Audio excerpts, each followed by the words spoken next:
Well, our next guest, very familiar to all of you. He's one of our own, Chris Rose of the Major League Baseball Network and NFL Network. You can watch Chris and Kevin Millar. They co-host Intentional Talk weekdays at 5 on the MLB Network. Plus, the MLB Network will be the exclusive home of the upcoming 2013 World Baseball Classic. But more importantly than all that, he's one of our own from Shaker Heights and has never lost sight of his roots. Obviously, university school, Miami. Are you as excited as the rest of us with this news? I am pleasantly surprised. That's what Chris, that was my opening comment on the air. Yeah. It is a much better team. It's one you can really watch. And listen, I was skeptical when Terry Francona signed on the dotted line because I wondered to myself, why in the world would a guy who's got 2 rings and really is respected throughout this game take a job with a team that is really struggling, really struggling at this point. And ownership has shown no desire to improve the team through free agency or other means other than the draft. And now I understand it.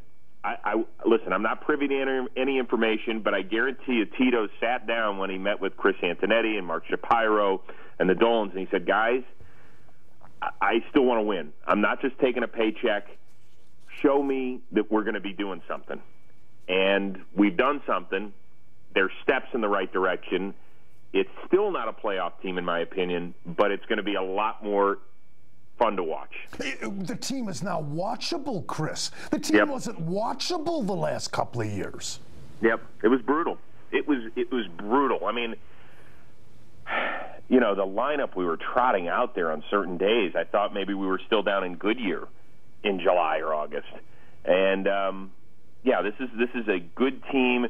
It's going to strike out a lot. I mean, they're supplying extra air conditioning thanks to the Indians. I mean, you're going to have a lot of 100 strikeout guys. Let's assume that Stubbs stays. You know, if he gets enough at bats, Stubbs, Reynolds, Swisher, Santana, Bourne. They're all candidates to strike out at least 100 times this year. But when we do put the ball in play, we're going to be able to run, and that's a big, big thing. You know, create some runs, you know, have guys score from first on a ball to the gap. That's big. And also cover a lot of ground defensively is going to help a very suspect starting staff. You know, Francona will have to go to his National League roots with Philadelphia because if you have Stubbs in the 9 hole and you go through the lineup and then you have Stubbs followed by Bourne in the leadoff spot and then Kipnis, you got 3 guys in a row that can steal 30 or more bases. Yeah. Yeah, but you know there is a danger that if you have guys that are swing and miss guys that you can't do a lot of hit and run and things like that. But I think we're going to have to take some chances. But I also like the fact that we finally have a little pop in there. I mean, Reynolds can be a 25 to 30 homer guy. Swisher's right around 25 as well. You know, if Santana gets back on track, you're talking 25 to 30. So there's a little more pop there as well that I'm pleased about. And you know, certainly the strikeouts are a concern, but this solves the DH problem now too, because Swisher can move to first base or DH, Reynolds can DH, Santana can DH when Marson catches, Santana can go to first base, moving Reynolds to all kinds of combinations, and now we've addressed the lack of right-handed sticks in this lineup too.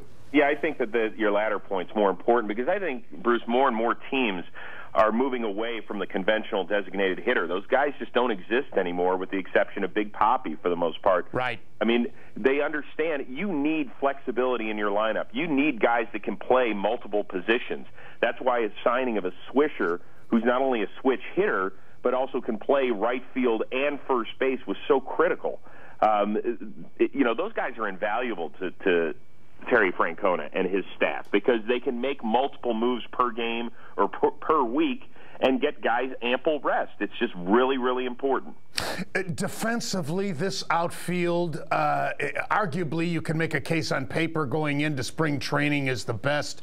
But what I love about it is, and you touched upon it earlier, Chris, our starting rotation had the 2nd highest ERA of any starting rotation in the American League. This will help that starting rotation, but the name of the game is still pitching.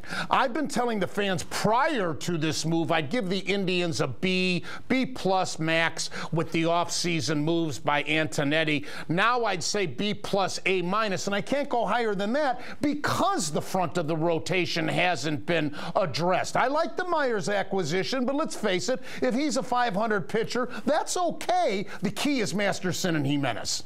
That's it. That's it. I mean, if you're not going to make a trade, and the one thing this Bourne signing allows us to do right now, if we wanted to package, and I'm not saying that it's going to happen, if you want to package a Cabrera and a Brantley, you could get a pretty good pitcher.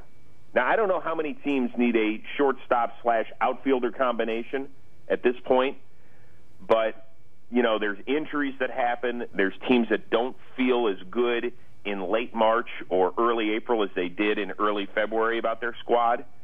It could happen.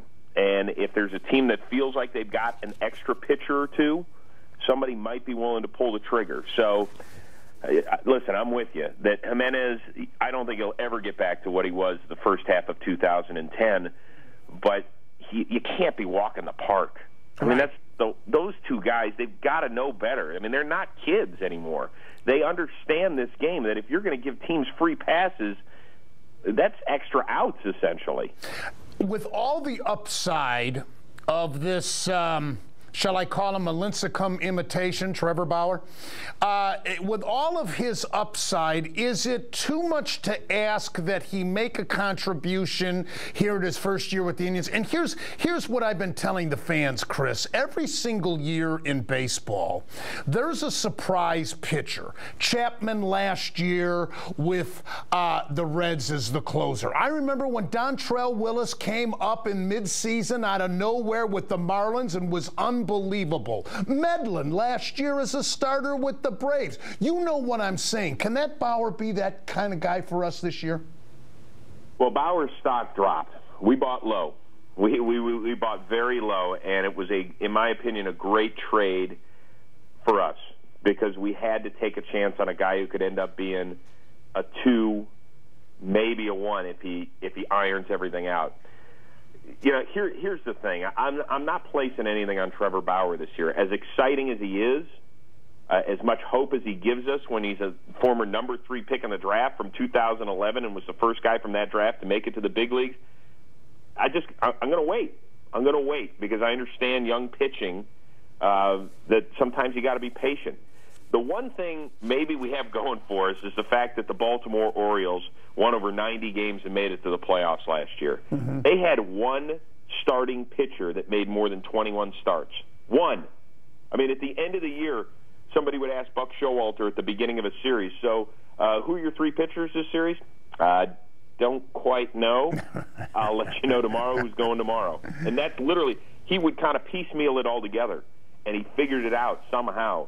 And I know they had a lot of Orioles magic working last year, but that's what I'm keeping my fingers crossed, Bruce. That's all I can say. Chris, it's a delight, as always, to have you back on the show. And, gosh, we're taking our forces with the All Bets Are Off staff down there next week. Can hardly wait to interview these guys. And now Michael Bourne.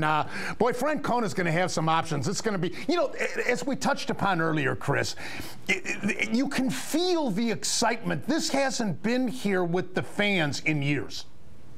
No, you're right. I mean, we haven't felt it at all. We were so excited after, 2007 being one game away from making it to the World Series, and then that year we just went, ugh. It was a kick in the stomach. But listen, we're not better than Detroit, okay? It doesn't mean that we can't be better.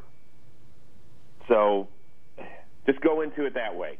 Cautiously optimistic. As I always say, Bruce, Cleveland sports fans are 90% scar tissue. We deserve we deserve a little positive attitude every once in a while. Chris Rose, one of our own. Check him out, 5 p.m. Intentional Talk with Kevin Millar. The World Baseball Classic is exclusively going to be seen on MLB Network this spring. Chris, as always, a pleasure, my friend. Thank you. You got it, Bruce. Anytime. Thank you. All right, Chris Rose, and coming up, the one and only Ken Rosenthal from Fox Sports. His reaction next on All Bets Are Off.